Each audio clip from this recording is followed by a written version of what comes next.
Well, the Supreme Court, as you know, sometimes they say the Supreme Court follows the election returns.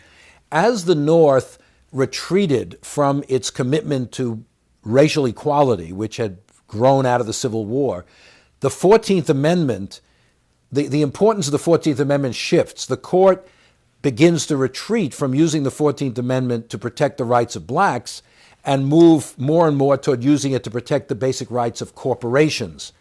Legally speaking, a corporation is a person, a kind of fictive person in the law. The 14th Amendment says no person can be deprived of life, liberty, or property without due process of law. In the 1870s, 80s, 90s, even into the 20th century, state governments began passing laws regulating corporate behavior. Laws setting, limiting the number of hours a person could work. Laws regulating prices on rates on railroads. Laws setting standards for laboring conditions in mines and factories.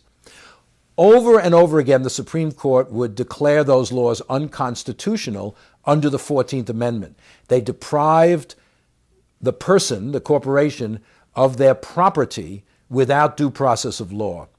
And this gave companies a free hand in trying to impose labor conditions, which were often very oppressive, very dangerous. Another famous case had to do with whether a company, particularly this was common in mining communities, could pay people in scrip, not in real money, but in just paper which was only good at a local company store.